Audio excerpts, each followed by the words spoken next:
Bien. Boker Tov à tous, avec un grand plaisir qu'on se retrouve avec le Rav Yehuda Ben Ishai de Keilat Emunah Shlema. On continue notre série de cours sur Mesilat Yesharim. Bonne étude à nous tous. Shalom, shalom à tous nos participants et nos participantes. Il y a de bonnes nouvelles qui arrivent. Baruch Hashem, ce matin, on a pu reprendre les tfilot dans les Bate Knesiot. Akadosh Baruch Hu nous a invités à revenir dans sa demeure. C'est une très grande joie, une très bonne nouvelle. Le fiancé a invité la fiancée à le retrouver. Évidemment, c'est toute l'idée de Shirachirim. Et on va aujourd'hui donc continuer notre cours sur Mesilat Yesharim. Nous sommes à la fin du chapitre Gimel, à la fin du 3e chapitre qui parlait des détails de la mesure de la Zeirut. Alors, il va terminer ce chapitre par quelque chose de très beau. Le Ramchal, en fait, va nous expliquer que nous trouvons dans un monde qui est un labyrinthe. Et cette idée-là, ce qu'il appelle Gan HaMevucha. Gan HaMevucha, ça veut dire littéralement un jardin qui est un labyrinthe, là où on ne sait pas trouver son chemin. Et pourquoi est-ce que le Ramchal va se servir de ce machal? Pourquoi est-ce que le Ramchal va utiliser cette idée-là pour parler du monde dans lequel on se trouve? Alors, ça correspond tout à fait à la paracha de cette semaine. La paracha de cette semaine, en effet, est la paracha qui commence le 4e livre de la Torah, le Chumash de Bamidbar. Et il est important de voir comment Akadosh Baruch Hu a décidé de nous faire sortir d'Égypte pour nous amener en Eretz Israël en passant précisément par un désert. L'idée du désert est que c'est un endroit qui est dangereux. C'est un endroit où on manque pratiquement de tout. La vie de l'homme n'y est pas naturelle. C'est un endroit où on ne connaît pas son chemin, où on peut se perdre facilement et tourner en rond longtemps. C'est un endroit où il n'y a pas de nourriture et de boissons qui sont prêtes pour nous. C'est un endroit où il fait très chaud et très froid. Et voilà que Akadosh Baruch Hu, au lieu de nous amener directement par le chemin le plus court, le plus facile, en Eretz Israël, terre qui nous a été promise depuis l'époque de nos ancêtres, depuis Abraham Avinu, en fait, décide de nous faire passer par un chemin très compliqué. Ce chemin très compliqué même va comporter 42 étapes.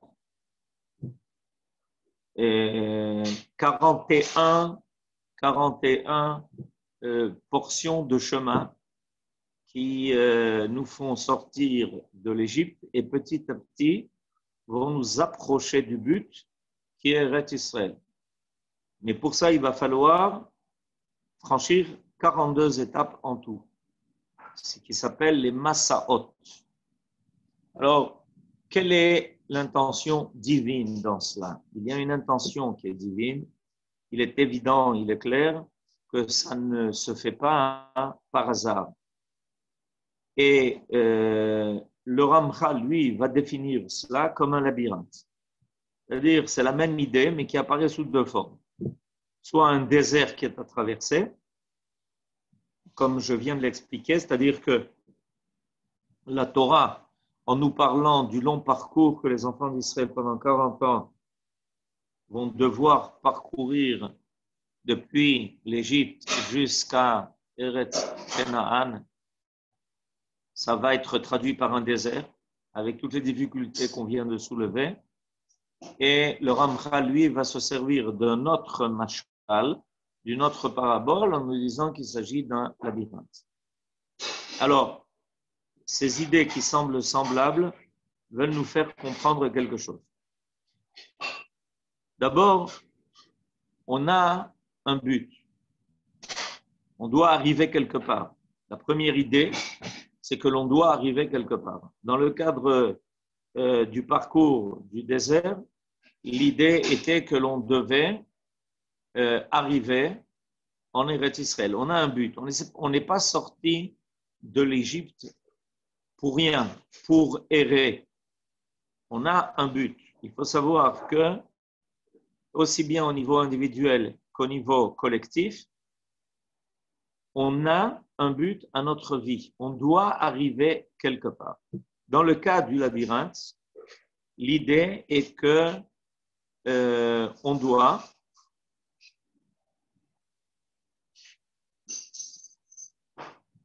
Mimiche, on demande d'arrêter de faire du bruit.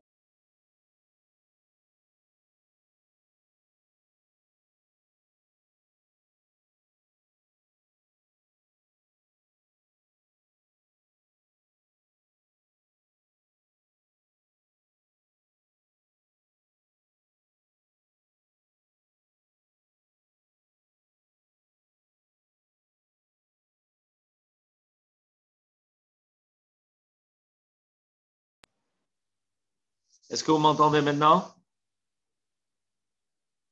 Le son a repris? Oui, oui. Le son a repris. Alors, au niveau du labyrinthe, on a... très bien.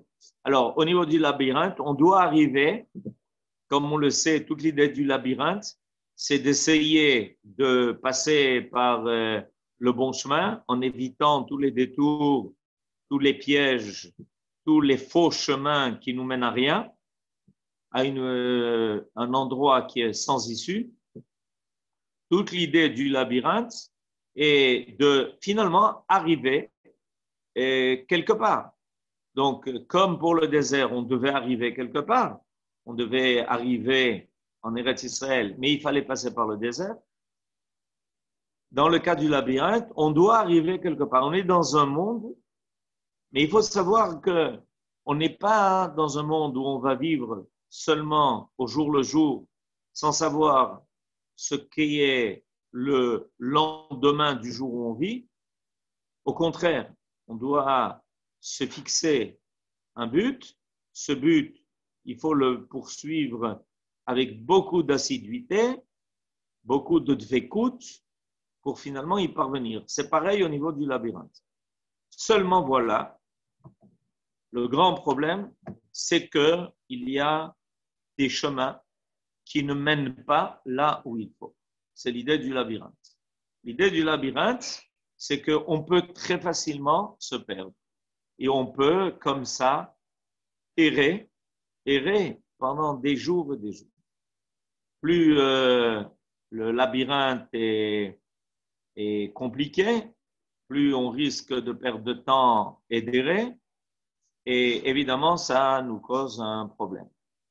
Alors, on a besoin d'être guidé. On a besoin d'être conduit. Voilà l'idée qui apparaît.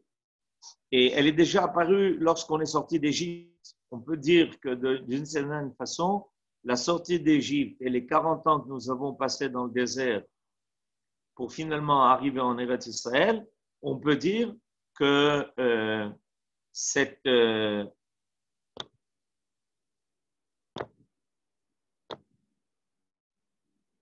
on peut dire que ça a été un modèle.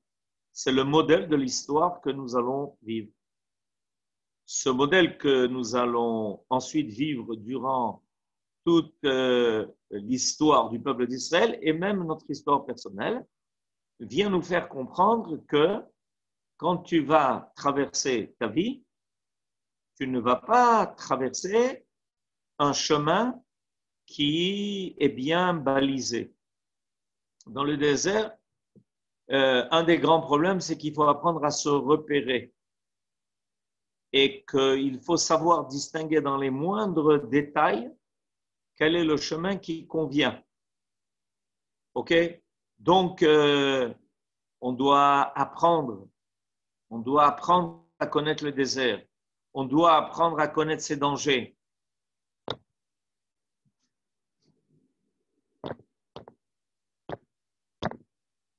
On doit apprendre à connaître les dangers. On doit savoir se repérer. Et on a évidemment besoin d'un guide.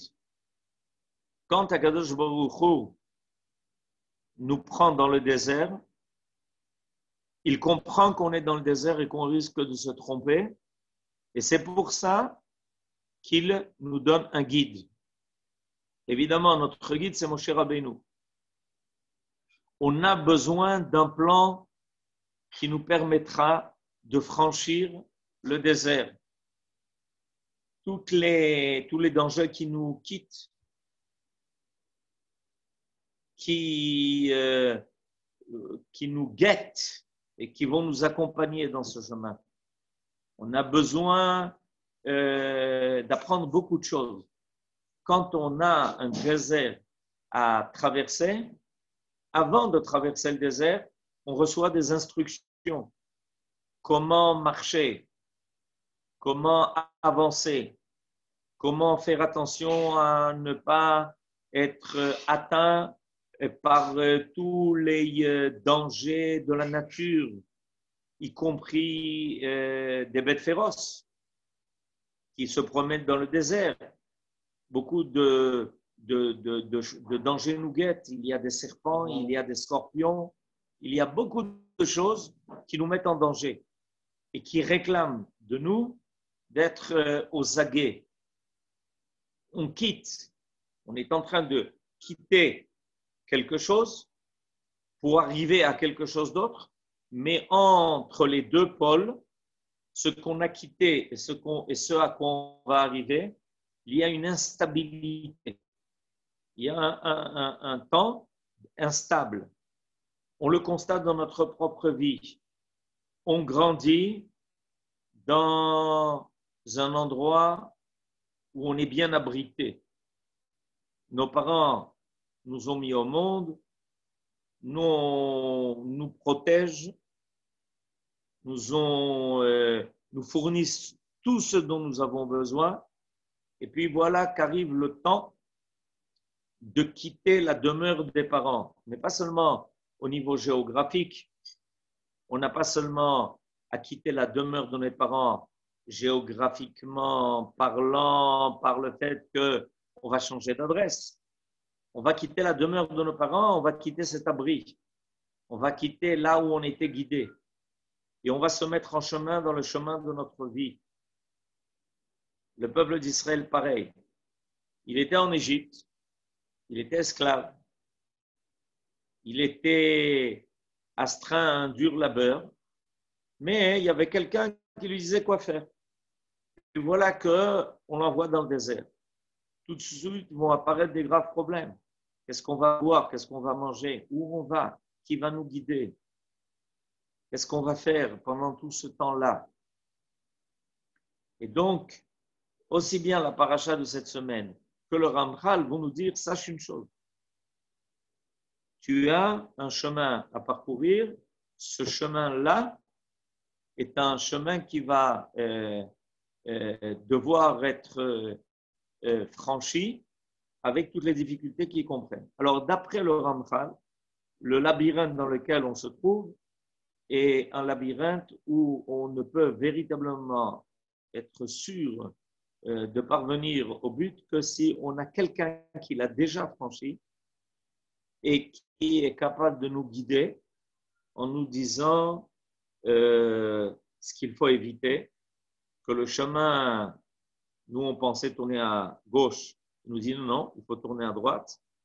On pensait qu'il fallait avancer, il y a quelqu'un qui nous dit non, tu sais, je suis déjà passé par là. Il faut d'abord revenir en arrière, faire un détour par là pour finalement reprendre le bon chemin. Et c'est vrai qu'on peut dire que d'une certaine façon, le labyrinthe, c'est quelque chose d'individuel, c'est plus restreint. Le désert est quelque chose de plus large. Et c'est pour ça qu'on a passé en tant que collectivité le désert et en tant qu'individu, on a chacun un labyrinthe dans sa vie à franchir, à traverser. Alors, d'après le Ramchal, on a obligatoirement besoin de l'aide de ceux qui sont passés déjà par là. C'est-à-dire ceux qui ont cette expérience de la vie et qui seront capables de nous dire comment réussir, comment arriver à franchir ce désert. Dans le cas de la collectivité, le peuple d'Israël, ça, on avait Moshe Rabbeinu, on avait cette nuée qui nous accompagnait le jour et la colonne de feu qui nous accompagnait la nuit. Et au niveau individuel, on a ce labyrinthe que l'on va devoir franchir en étant guidé. Par qui? Par ceux qui ont pris conscience des problèmes de l'existence. Par ceux qui eux-mêmes ont réussi à franchir les épreuves, les difficultés, qui ne sont pas tombés dans des pièges, qui n'ont pas perdu leur temps. Parce que le grand problème du labyrinthe, c'est qu'étant donné que le chemin n'est pas clair, alors on peut faire X tentatives. Et on voit comme ça, dans la vie de l'homme, des gens qui n'arrêtent pas de faire des essais, une tentative, et puis ils s'aperçoivent qu'ils n'ont pas pris le bon chemin, ils en font une autre. Et puis ils s'aperçoivent que ça ne les mène nulle part, alors ils reviennent en arrière et ils essayent de reprendre notre chemin. Vous vous rendez compte un peu combien de temps un homme peut consacrer à essayer de vérifier quel est le bon chemin qu'il doit franchir. Ça peut prendre une vie entière.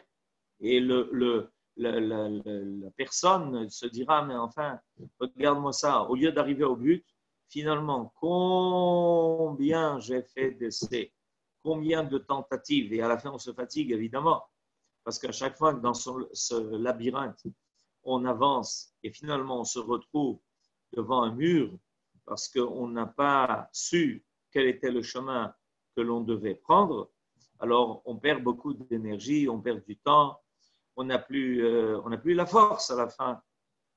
Et on voit que les enfants d'Israël, d'ailleurs, dans le désert, se plaignent. Ils se plaignent de cette difficulté énorme.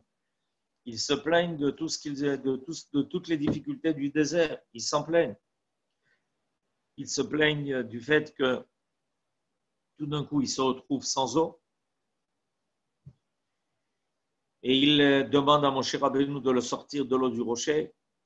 Ils se plaignent de la manne, des fois. Nachon, vous avez raison. On vient maintenant d'une certaine façon, comme on vient de me l'envoyer, on vient maintenant de passer depuis Purim jusqu'à maintenant, on a quand même pratiquement 2 mois et demi où on a dû tenir le coup au niveau individuel et au niveau collectif. Et très souvent, les gens ne savaient plus quoi faire. Ils avaient perdu contact avec leur propre famille. Ils se sont retrouvés isolés. Ils avaient perdu leur point de repère. Pour beaucoup, il y a des points de repère dans la vie. Ces points de repère, il ne faut surtout pas les perdre.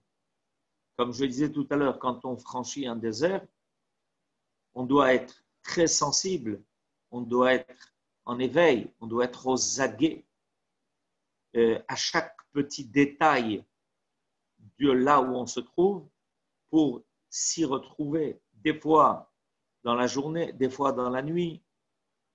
Il faut une étoile qui nous guide et nous dit où se trouve le nord. Eh bien, il en est de même dans la vie. Alors, il est clair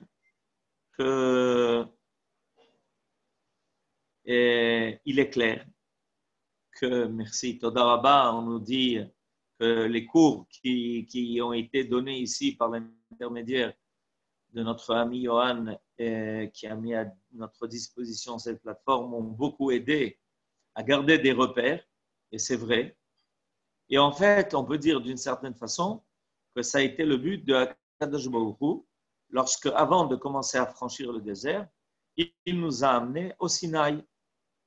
Et en nous amenant au Sinaï, et en nous rassemblant au Sinaï, tous ensemble, pour se révéler à nous sur le Har Sinaï, en nous donnant la Torah, en fait, voilà ce qu'il a fait. Akadosh Baruch Hu nous a donné les instructions qui étaient nécessaires à franchir pas seulement le désert du Sinaï, mais le désert de notre vie, le désert de notre histoire. Comment le peuple d'Israël, imaginez-vous, tient le coup depuis 3000 ans. Comment il a tenu le coup? Comment il a su se repérer dans toutes les étapes de son histoire? Comment il a su affronter tous les empires? Comment est-ce qu'il a su affronter toutes les idées en sachant quelles étaient les bonnes idéologies et les mauvaises? Comment est-ce qu'il a su affronter toutes les civilisations qui très souvent étaient des civilisations qui étaient très attirantes, peut-être même convaincantes? Comment il a su se repérer?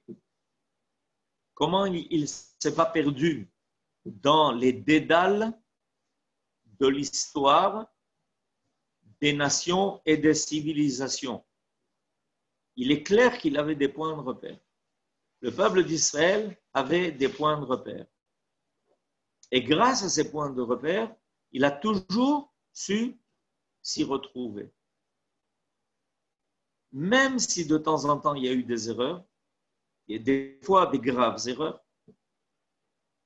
mais on a fini par les reconnaître, ces erreurs. On a fini par comprendre qu'on n'en est pas dans le bon sens. On a fini par comprendre qu'on n'était pas dans la bonne direction. Et on a repris le bon chemin. On savait qu'on avait un guide. Et au niveau individuel, c'est pareil, nous dit le Ramchal. Un homme peut faire des erreurs dans sa vie, c'est tout à fait légitime, l'erreur est humaine. Mais si l'homme accepte d'être guidé, de profiter de l'expérience de celui qui a déjà traversé le labyrinthe et qui lui dira non, non, tu sais, c'est pas la bonne voie. C'est pas la bonne voie. C'est pas le bon chemin. Alors, si l'homme est capable de se laisser guider et d'accepter que ceux qui voient le labyrinthe d'en haut, pourquoi je dis d'en haut? Parce que quand on a une vue d'avion du monde dans lequel on est, alors on saura beaucoup plus facilement où arriver, comment arriver, sans se tromper. Si on est dans le labyrinthe lui-même, c'est-à-dire que l'on vit une vie qui est très terre à terre, on ne voit pas plus loin que 1 à 2 mètres devant soi. Alors on n'a pas une vue d'avion du labyrinthe, et à cause de cela, la conséquence va être que très rapidement, on va se tromper de chemin. Alors, celui qui a une vue d'avion, c'est celui qui voit les choses de façon beaucoup plus grande, beaucoup plus globale. Celui qui est capable de voir où les chemins mènent. Très souvent, on est persuadé que quand on emprunte un chemin quelconque, alors on y va à toute vitesse, à toute allure, et puis on s'aperçoit tout d'un coup qu'on n'a pas pris le bon chemin et qu'il est très difficile de revenir en arrière, de rebrousser chemin, comme lorsqu'on s'est trompé sur une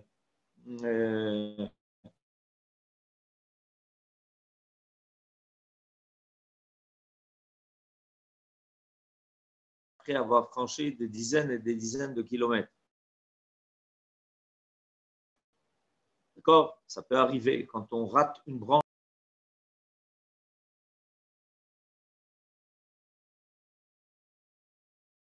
Évidemment, tout ça, évidemment, c'est pour nous expliquer et pour nous faire comprendre. Nachon, et tout ça, évidemment, c'est pour nous préparer à finalement arriver au bon but. Alors, le Ramchal, donc, nous donne ce machal et il va terminer le chapitre en disant la chose suivante. Ken adavar hazeh, mi she'adayin lo mashal beyitzro ou betoch hashvilim. Je vous lis mamash la fin du 3e chapitre.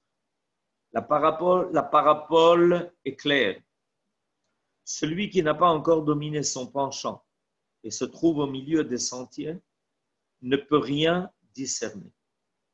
En revanche, ceux qui sont sortis des sentiers et ont atteint la tour dominent leur penchant et distinguent toutes les voies. Ils peuvent donner des conseils à ceux qui consentent à les écouter. C'est à eux que nous devons faire confiance. Or, quels conseils nous donnent-ils? Venez au rendez-vous, venez, faisons le bilan moral du monde, car ils ont expérimenté, vu et vérifié que là est la véritable voie, l'unique, menant l'homme au bonheur tant recherché et rien d'autre. Alors, Ramchal, ici, fait une remarque qui est très importante. Je voudrais faire une petite étude sur la remarque du Ramchal. À qui doit-on s'adresser? Ça, c'est une question qui très souvent apparaît. Chez qui prendre conseil? Qui peut nous servir de guide? Et cette question-là, elle arrive finalement à chacun. Elle nous est arrivée en tant que peuple lorsque nous sommes sortis d'Égypte et nous avons compris que notre maître Moshe était celui qui pouvait nous guider. Pas seulement parce qu'il connaissait la géographie du désert, c'était le bon guide, mais parce qu'il connaissait la géographie morale et spirituelle de la vie des hommes et du peuple d'Israël. Donc, qui peut nous servir de guide? Nous dit le Ramchal, ne peut servir de guide que ceux qui ont réussi à franchir le chemin de la vie avec succès. Ceux qui ont réussi à éviter les écueils qui guident l'homme dans le parcours de sa vie. Ceux qui ont l'expérience des erreurs que l'homme peut faire et qui connaissent cela par étude, par compréhension profonde de ce qu'est la psychologie humaine dans son sens profond, c'est-à-dire les secrets de l'existence de l'homme. Seulement ceux-là qui ont réussi à franchir tout cela avec succès et ne sont pas finalement arrivés à des échecs graves, seulement ceux-là peuvent servir de guide. C'est pour ça que le peuple d'Israël n'a pas fait confiance à ceux qui étaient pleins de connaissances, mais à ceux qui étaient des savants de la moralité, ceux mêmes qui étaient capables d'appliquer dans leur propre vie ce qu'ils avaient étudié. Il y a une très grande différence entre celui qui étudie, celui qui connaît des choses, et celui qui, dans sa vie, arrive à les traduire, à les appliquer. Et c'est pour ça que le peuple d'Israël a toujours choisi celui qui était capable d'être tzaddik. Ça ne se résumait pas par le fait de savoir, d'avoir la connaissance. Ça n'a jamais suffi au peuple d'Israël. Quand le peuple d'Israël a cherché ses guides spirituels dans l'histoire, il a toujours cherché ceux qui, dans leur vie, avaient réussi à réaliser ce que eux-mêmes enseignaient. Si un enseignement était donné,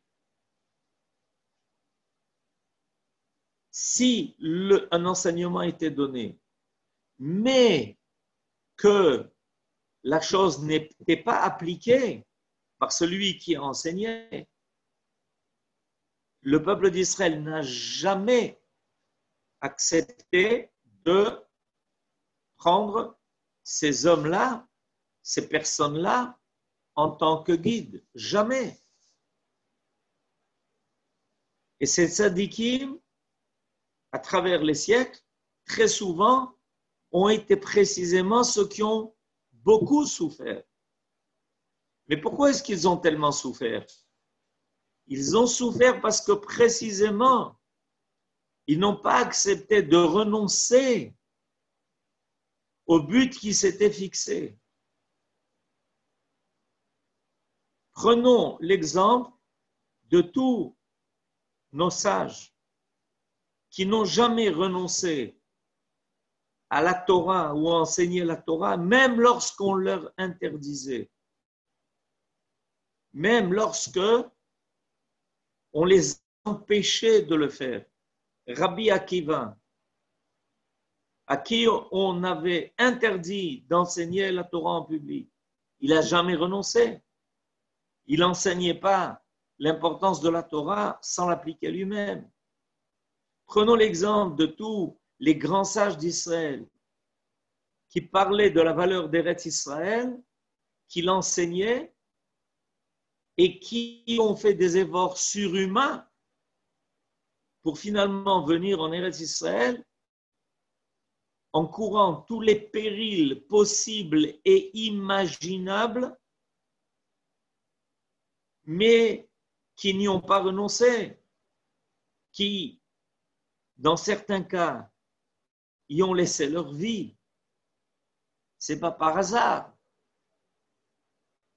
C'est parce qu'ils nous ont prouvé que finalement, il y a ici des difficultés, il y a ici un labyrinthe, mais il faut parvenir au but.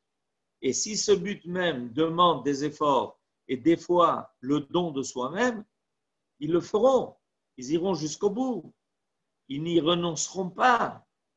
Pour autant, en aucun cas, ça ne leur fera pas renoncer au but qu'ils se sont fixés. Ils nous ont montré un chemin. Le Ramchal lui-même. Combien de difficultés et d'épreuves a-t-il passé dans sa vie? Et il aurait pu, évidemment, s'en sortir et vivre de façon beaucoup plus facile s'il avait renoncé aux idéaux qu'il poursuivait. Ça ne l'a pas empêché finalement de ne jamais renoncer et à l'étude et à l'enseignement de la Torah et à se livrer à l'étude la plus profonde des secrets de la Torah, à rédiger des livres, alors qu'on essayait de contester sa sagesse. Et finalement, ça ne l'a pas empêché de faire son alia en Eretz Israël, d'y arriver, même pour y vivre très peu de temps. Mais il n'a jamais renoncé. Voilà pourquoi ce sont des guides à qui on peut faire confiance. On ne peut pas faire confiance à des gens qui annoncent de belles choses, qui racontent de belles choses, qui ont des connaissances et qui sont capables de citer des tas de choses, mais qui dans leur vie ne réalisent pas cela. Où on ne trouvera pas ces éléments de piété, de tzidkout. C'est fondamental, c'est ce que nous dit le Ramchal. Le Ramchal nous dit, qui peut servir de guide? Peut servir de guide seulement ceux qui ont prouvé dans leur vie, dans leur existence, dans le parcours de leur vie, combien ils étaient attachés à la vérité. Mon cher Rabbeinu, notre premier grand guide en tant que peuple, d'accord? Avant, nous avons eu nos ancêtres, évidemment, qui étaient nos guides.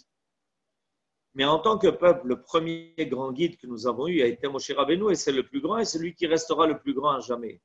D'accord? Moshe Rabbeinu, prenons sa vie. La vie de Moshe Rabbeinu n'a pas été facile. La vie de Moshe Rabbeinu n'a pas été facile. La vie de Moshe Rabbeinu a commencé par un bébé qu'on a dû cacher pendant 3 mois par sa maman pour que les Égyptiens ne viennent pas le prendre, qui a ensuite été abandonné sur le Nil, dans un panier en osier.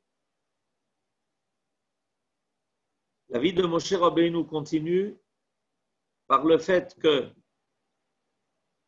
une fois qu'il grandit et qu'il comprend et qu'il réalise ce qui se passe en Égypte, ne renonce pas à intervenir en faveur d'un de ses frères, même si pour ça il a tué un Égyptien. Et évidemment, à partir de ce moment-là, il est en danger. La vie de Moshe Rabbeinu va ensuite passer par le fait qu'il intervient pour séparer 2 Hébreux qui se querellent. La vie de Moshe Rabbeinu continue par le fait qu'il intervient quand il voit une conduite injuste avec ces bergers qui ne laissent pas les filles de Yitro abreuver leurs troupeaux. La vie de Moshe Rabbeinu va être la vie de cet homme qui, pendant 40 ans dans le désert, devra œuvrer nuit et jour pour son peuple avec toutes les demandes, toutes les réclames, toutes les critiques. Et il ne renonce pas, il ne désespère jamais. Il ne se dit pas, bon, écoute, c'est trop difficile. 40 ans mener les enfants d'Israël dans le désert. Moshe Rabbeinu est celui qui prie 515 tfilot, qui va supplier à Kadosh Baruch Hu de rentrer en Eretz Israël, de pouvoir franchir le Jourdain. Et il est puni parce qu'il a œuvré comme il le pensait, et on peut faire une erreur, en faveur de son peuple, en voulant leur donner de l'eau. La vie de Moshe Rabbeinu n'est pas une vie facile. Il est une vie où, pour pouvoir se consacrer entièrement à la mission que Dieu lui a attribuée, il renonce à sa vie de famille et il va être disposé en permanence à réaliser toute la volonté, tout ce que Dieu va réclamer de lui, nuit et jour, sans arrêt, sans interruption. On peut faire confiance à Moshe Rabbeinu dans tout ce qu'il va ensuite nous indiquer. Il connaît tous les chemins, il connaît tout le labyrinthe dans lequel l'individu peut se perdre, et c'est lui qui va nous guider dans ce désert. Et les épreuves qu'il a affrontées dans le désert sont terribles. On peut trouver toute l'histoire du peuple d'Israël dans toutes les étapes que nous allons franchir dans le désert. Des fois, il doit affronter la faute du Vaudor. Et Akadosh Baruch Hu lui propose de commencer un autre peuple par lui. Mais évidemment, il refuse avec véhémence. Il a confiance dans son peuple. Il doit affronter la faute des explorateurs avec 10 explorateurs qui s'opposent à lui, qui arrivent à convaincre le peuple de ne pas rentrer en Eretz Israël. Il doit affronter la querelle de Korach, qui remet en question toute son autorité, sa capacité de diriger le peuple. Et Moshe Rabbeinu, après chaque épreuve, pourrait dire à Kadosh Baruch Hu, tu sais, je te rends le mandat. Impossible de guider ce peuple. Regarde toutes les difficultés. Et ça a été, en fait, la grande leçon avec laquelle le peuple d'Israël va rentrer en Eretz Israël. Et finalement, à partir de là, le peuple d'Israël va apprendre à reconnaître ses véritables guides. Ces véritables guides ne sont pas ceux qui vont lui proposer des solutions de facilité. Très souvent, on est attiré, on est tenté par les solutions de facilité. On peut nous laisser croire que le chemin le plus court est le plus facile, comme dans un labyrinthe. Comme dans un labyrinthe, qu'est-ce qui peut arriver? Que le chemin le plus court est le plus tentant. Mais il s'avère que pour parvenir au but, on doit faire beaucoup de détours. Et c'est seulement quand on est prêt à faire tous les détours et surmonter un long chemin difficile, compliqué, qu'on arrive finalement au but. Alors, dans l'histoire, on a eu des gens qui nous ont proposé des chemins faciles. On nous a proposé, par exemple, de renoncer à l'application de toutes les mitzvot. Ça aurait été peut-être le chemin le plus facile. Imaginez-vous qu'on ne soit plus tenu à l'accomplissement d'aucune des mitzvot, qu'on n'ait plus d'aucune obligation. Alors, il y a une proposition pareille qui a été faite. On nous a proposé de nous assimiler à des tas de civilisations. Ça aurait été plus facile. Imaginez-vous qu'on se soit assimilé à la civilisation grecque. Ça aurait été facile. On n'aurait pas eu la fête de Hanouka et on ne serait pas là. Vous comprenez? On n'aurait pas. Alors, il faut faire très attention. Quels sont les véritables guides? Ils se reconnaissent, ces guides-là, par d'abord l'exemple qu'ils donnent par eux-mêmes, par leur volonté de ne pas renoncer, des hommes d'un grand esprit et d'une grande volonté qui ont dans leur propre vie surmonté beaucoup d'épreuves et ont franchi toutes les étapes qui finalement, en dernière ligne, ont prouvé que la vie avait un sens, qu'on pouvait lui donner un contenu, que les exigences morales et spirituelles qui étaient exigées de l'homme étaient en sa faveur. Ils ont laissé dans le monde et dans l'histoire une trace indélébile Et eux sont reconnus comme étant nos guides. Comme Moshe Rabbeinu pour jamais. Comme tous ceux qui, ensuite, pendant toutes les générations, l'ont fait. Et évidemment, ça se poursuit jusqu'à nos jours.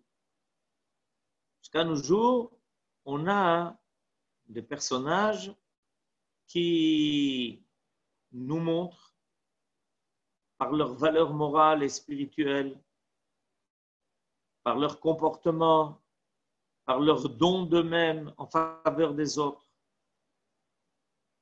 par leur probité, par leur honnêteté, par le fait qu'ils ne pensent pas que la vie est destinée à profiter des autres ou seulement du matériel, mais que l'essentiel de leur vie est consacré à être ceux qui vont donner et aider les autres.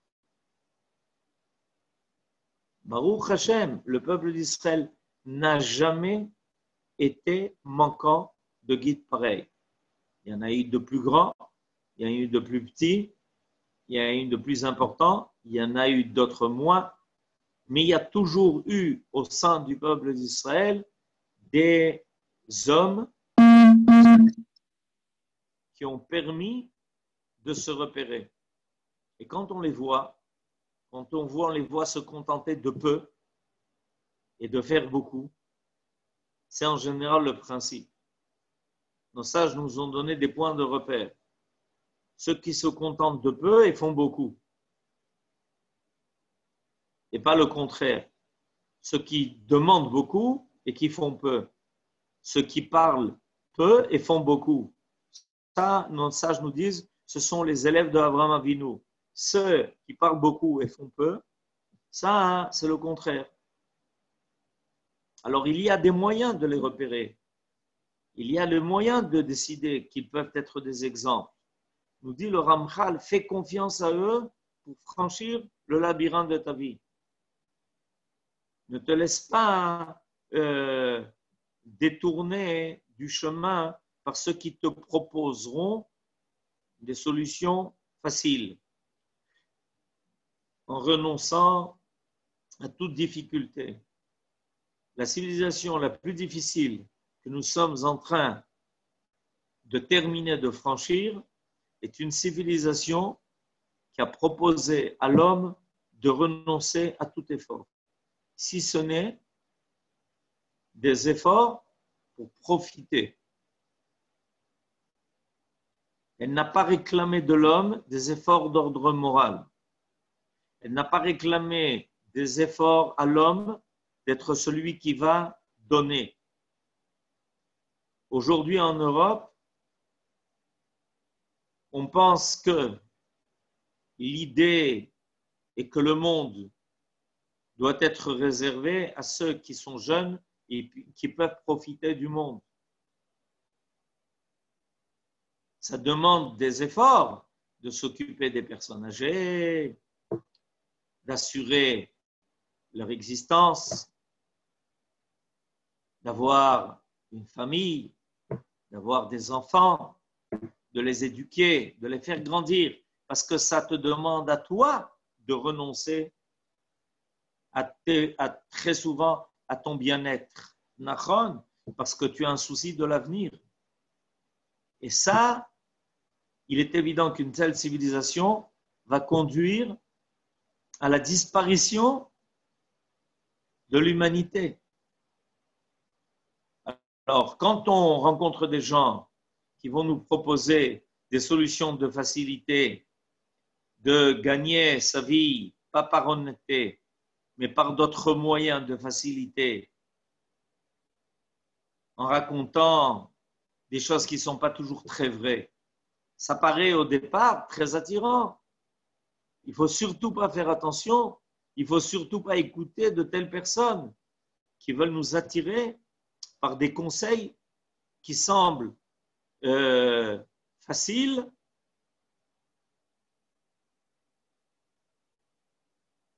mais évidemment mais évidemment, risque de nous amener à quelque chose de terrible. Alors, nous dit le Ramchal, et c'est la conclusion de ce chapitre qui a été consacré à la prudence, nous dit le Ramchal, habituons-nous à nous fier à des guides qui sont passés par toutes les possibilités, qui ont connu toutes les méandres, qui ont connu tous les méandres des affaires de ce monde, pas forcément par une expérience personnelle. On n'est pas obligé de passer par toutes les expériences du monde pour les comprendre. Parce qu'il y a des esprits qui sont suffisamment grands et aiguisés pour savoir repérer par étude, par connaissance du monde et de l'homme, quelles sont les choses qui sont à éviter pour finalement parvenir au but qui doit être atteindre et évidemment toujours en cela guidé par le guide suprême qui est Akadosh Baruch Hu, qui pour ça, avant de nous avoir envoyés à franchir le désert, nous a d'abord réunis à un point de rendez-vous qui est un point de rendez-vous cosmologique, la révélation du Sinaï, c'est le rendez-vous de l'homme avec Dieu, où Dieu nous a donné les points de repère d'ordre moral et spirituel en nous donnant les 10 paroles et ensuite toute la Torah qui va nous servir en fait de carte. Il y a une carte ici qui nous a été livrée par Akadosh Baruch Hu, la carte de la vie. Quels sont les chemins qui doivent être pris et ceux qui doivent être évités.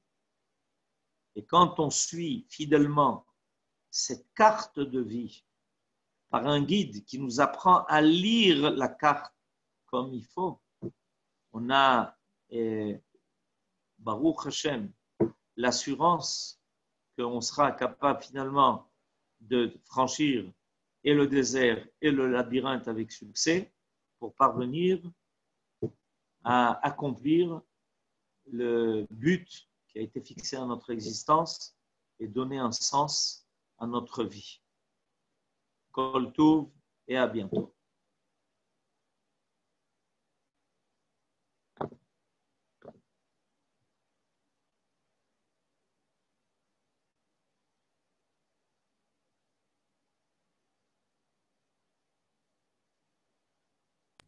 תודה רבה, אורב. תודה רבה לכולם.